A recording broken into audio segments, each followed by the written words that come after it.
ಹಾಸನ ಜಿಲ್ಲೆಯಲ್ಲಿ ಕಳೆದ 1 ತಿಂಗಳಿಂದ ನಿರಂತರ ಸಾವುಗಳು ಹೆಚ್ಚಾಗ್ತಾ ಇದೆ. ಹೃದಯಾಘಾತದ ಪ್ರಕರಣಗಳು ಯುವ ಸಮೂಹದಲ್ಲೇ ಹೆಚ್ಚಾಗ್ತಾ ಇದೆ. ಈ ಹಾರ್ಟ್ ಅಟ್ಯಾಕ್ ಪ್ರಕರಣಗಳು 2-3 ತಿಂಗಳಲ್ಲಿ 18 ಸಾವಾಗಿದೆ. ವಾರದಲ್ಲೇ 5 ಮಂದಿಗೆ ಹೃದಯಾಘಾತ ಆಗಿರೋದು. ಅದಕ್ಕಿಂತ ಭಯ ಹುಟ್ಟಿಸ್ತಾ ಇರುವಂತಹ ವಿಚಾರ 40 ವರ್ಷ ವಯಸ್ಸಿನ ಕೆಳಗಿರುವಂತಹ ಯುವ ಸಮೂಹದಲ್ಲೇ ಈ ಹಾರ್ಟ್ ಅಟ್ಯಾಕ್ ಪ್ರಕರಣ ಹೆಚ್ಚಾಗಿ ಕಂಡು ಬರ್ತಾ ಇದೆ. ವಾರದಲ್ಲೇ 5 ಮಂದಿಗೆ ಹೃದಯಾಘಾತ, 2-3 ತಿಂಗಳ ಅವಧಿಯಲ್ಲಿ 18 ಜನ ಸಾವನ್ನಪ್ಪಿದ್ದಾರೆ ಹಾರ್ಟ್ ಅಟ್ಯಾಕ್ನಿಂದ. ಹಾಸನದಲ್ಲಿ ಈಗ ಹೃದಯಾಘಾತಕ್ಕೆ ಮತ್ತೊಂದು ಬಲಿಯಾಗಿದೆ. ಹಾಸನ ತಾಲೂಕಿನ ಮ್ಯಾರಾನೆ ಗ್ರಾಮದ 41 ವರ್ಷದ ಗಿರೀಶ್ ಸಾವನ್ನಪ್ಪಿರೋದು ಹಾರ್ಟ್ ಅಟ್ಯಾಕ್ನಿಂದ. ಮನೆಯಲ್ಲೇ ಕುಸಿದು ಬಿದ್ದಿದ್ದ ಗಿರೀಶ್ ಆಸ್ಪತ್ರೆಗೆ ಸಾಗಿಸುವ ಸಂದರ್ಭದಲ್ಲಿ ಸಾವನ್ನಪ್ಪಿದ್ದಾರೆ. ಮತ್ತೊಂದು ಬಲಿ ಹೃದಯಾಘಾತಕ್ಕೆ. ಏನಾಗಿದೆ ಹಾಸನಕ್ಕೆ ಅನ್ನುವಂಥ ಪ್ರಶ್ನೆ ಸಹಜವಾಗಿ ಎಲ್ಲರನ್ನ ಕಾಡ್ತಾ ಇದೆ. ಮ್ಯಾರಾನೆ ಗ್ರಾಮದ 41 ವರ್ಷದ ಗಿರೀಶ್ ಅನ್ನುವಂಥ ವ್ಯಕ್ತಿ ಮನೆಯಲ್ಲಿ ಕುಸಿದು ಬಿದ್ದು ಸಾವನ್ನಪ್ಪಿದ್ದಾರೆ. ಅವರನ್ನು ಆಸ್ಪತ್ರೆಗೆ ಸಾಗಿಸಲಾಗ್ತಾ ಇತ್ತು. ಆ ಸಂದರ್ಭದಲ್ಲಿ ಸಾವನ್ನಪ್ಪಿದ್ದಾರೆ. 2 ದೃಶ್ಯವನ್ನು ತೋರಿಸ್ತಾ ಇದ್ದೀವಿ. ಇವತ್ತು ಆಗಿರುವಂತಹ 2 ಸಾವುಗಳಿದು. ಬೆಳಿಗ್ಗೆ ಹೃದಯಾಘಾತಕ್ಕೆ ಗೋವಿಂದ್ ಬಲಿಯಾಗಿದ್ದಾರೆ. ನಿಮ್ಮ ಸ್ಕ್ರೀನ್ನ ಎಡಭಾಗದಲ್ಲಿ ನೋಡ್ತಾ ಇದ್ದೀರಿ. ಗಾಡಿಯಲ್ಲಿ ಕುಳಿತುಕೊಂಡಿರುವಂತಹ ಫೋಟೋದಲ್ಲಿರುವಂತಹ ವ್ಯಕ್ತಿ. ಮತ್ತೊಂದು ಕಡೆ ಸಂಜೆ ಹೃದಯಾಘಾತದಿಂದ ಗಿರೀಶ್ ಅನ್ನುವಂತಹ 41 ವರ್ಷದ ವ್ಯಕ್ತಿ ಸಾವನ್ನಪ್ಪಿರೋದು. ಸೊ ಈ ಪ್ರಕರಣ ಯಥಾಪ್ರಕಾರವಾಗಿ ಮುಂದುವರಿತಾ ಇದೆ. ಕಳೆದ 2-3 ತಿಂಗಳಿಂದ 18 ಜನ ಸೇಮ್ ಕೇಸ್, ಅಂದ್ರೆ ಹಾರ್ಟ್ ಅಟ್ಯಾಕ್ನಿಂದಾನೇ ಸಾವನ್ನಪ್ಪಿರೋದು. 18 ಜನ 2-3 ತಿಂಗಳ ಅವಧಿಯಲ್ಲಿ ಒಂದೇ ಜಿಲ್ಲೆಯಲ್ಲಿ. ಸೊ ಅದು ಬಹಳಷ್ಟು ಕುತೂಹಲಕ್ಕೆ ಜೊತೆಗೆ ಆಶ್ಚರ್ಯ, ಭಯ ಎಲ್ಲವನ್ನ ಉಂಟು ಮಾಡ್ತಾ ಇದೆ. ಬೆಳಿಗ್ಗೆ ಅಷ್ಟೇ 37 ವರ್ಷದ ಗೋವಿಂದ್ ಅನ್ನೋರಿಗೆ ಹೃದಯಾಘಾತ ಆಗಿತ್ತು.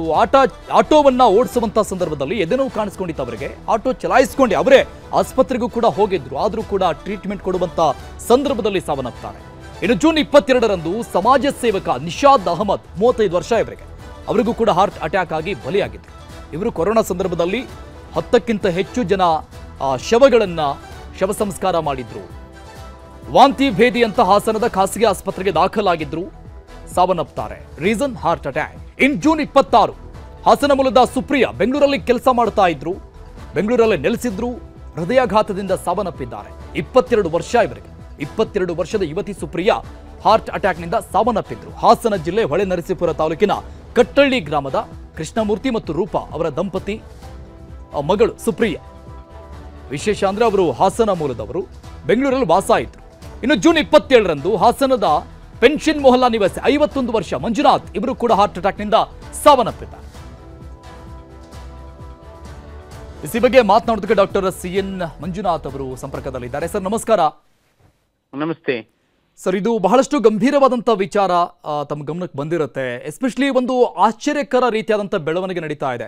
ಒಂದೇ ಜಿಲ್ಲೆಯಲ್ಲಿ ಈ ರೀತಿಯಾಗಿ ಆಗೋದಕ್ಕೆ ಹೇಗೆ ಸಾಧ್ಯ? ಅದು ಕೂಡ ಹದಿಹರಿಯದಂತಹ ವಯಸ್ಸಿನವರಿಗೆ.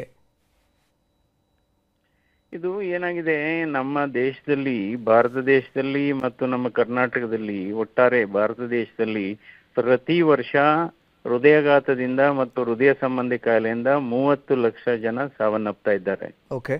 ಅದರಲ್ಲಿ 35% ಹೃದಯಾಘಾತಗಳು 40 ವರ್ಷಕ್ಕಿಂತ ಚಿಕ್ಕವರಲ್ಲಿ ಆಗ್ತಾ ಇದೆ. ಓಕೆ. ಯಾಕೆಂದ್ರೆ ನಾವು ಒಂದು ಅಧ್ಯಯನ ಕೂಡ ಮಾಡಿದ್ವಿ. ನಾನು ಜಯದೇವ ಹೃದ್ರೋಗ ಆಸ್ಪತ್ರೆಯಲ್ಲಿ ನಿರ್ದೇಶಕನಾಗಿದ್ದಂತ ಸಂದರ್ಭದಲ್ಲಿ 2013ರಿಂದ 2018 ಅಂದ್ರೆ 5 ಇಯರ್ಸ್ ಅಲ್ಲಿ, ಅಂದ್ರೆ ಕೋವಿಡ್ ಬರೋದಕ್ಕೆ ಮೊದಲು, ಓಕೆ.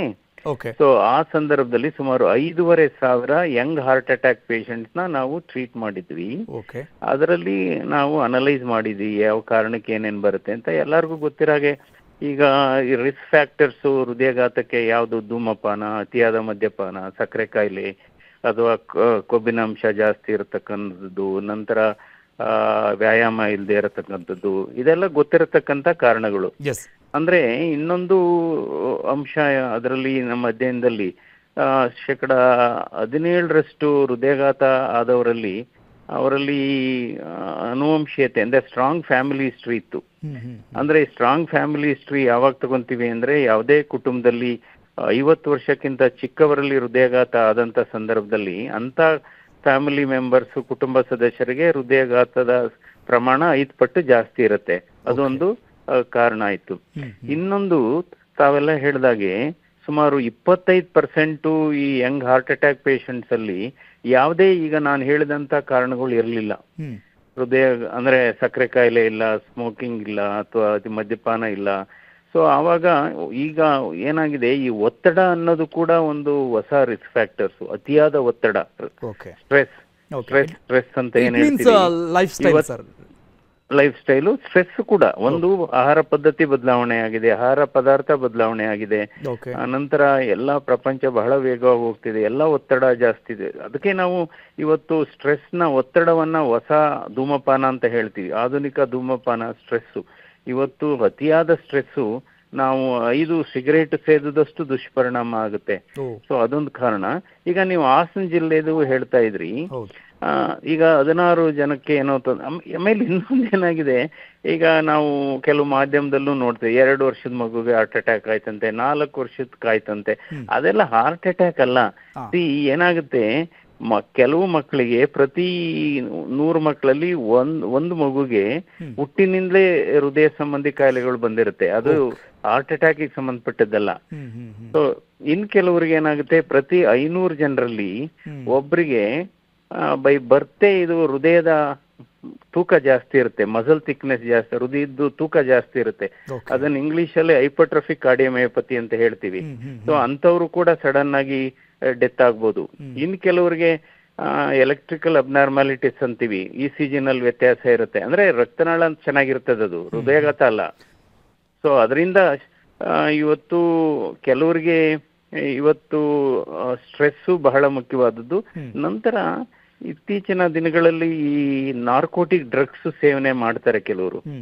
ಅಂದ್ರೆ ಈ ಸ್ಮೋಕಿಂಗ್ ಅಲ್ಲೇ ಗಾಂಜಾ ಆಗ್ಬೋದು, ಮಾರಿಜೋನಾ ಆಗ್ಬೋದು, ಕೊಕೇನ್ ಆಗ್ಬೋದು.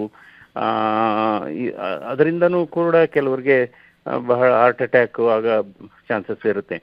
ಈಗ ಹಾಸನದ ಬಗ್ಗೆ ಹೇಳೋದಾದ್ರೆ ಇದಕ್ಕೆ ಬಹಳ ಸುಲಭ. ಏನಂದ್ರೆ 16 ಜನರದು ಮೆಡಿಕಲ್ ರಿಪೋರ್ಟ್ಸ್ ಕಲೆಕ್ಟ್ ಮಾಡಿ ಅಲ್ಲಿ ಆರೋಗ್ಯ ಅಧಿಕಾರಿಗಳು ಅವರ ಏನು ಹವ್ಯಾಸ ಏನಿತ್ತು, ಅವ್ರ ಅಭ್ಯಾಸ ಏನಿತ್ತು, ಅವ್ರಿಗೆ ಯಾವ ರಿಸ್ಕ್ ಫ್ಯಾಕ್ಟರ್ಸ್ ಇದ್ದು, ಅಥವಾ ಏನಾದ್ರು ಅವ್ರಿಗೆ ಅವರ ಆಹಾರ ಪದ್ಧತಿ ಏನಿತ್ತು, ಅದನ್ನ ಅನಲೈಸ್ ಮಾಡಿದ್ರೆ ಗೊತ್ತಾಗ್ಬಿಡುತ್ತೆ. ಯಾಕೆಂದ್ರೆ ಹಾರ್ಟ್ ಅಟ್ಯಾಕ್ ಅಂಟು ರೋಗ ಅಲ್ಲ, ಇದೇನು ಕಂಟ್ಯಾಜಿಯಸ್ ಡಿಸೀಸ್ ಅಲ್ಲ. ಗೊತ್ತಾಯ್ತಾ?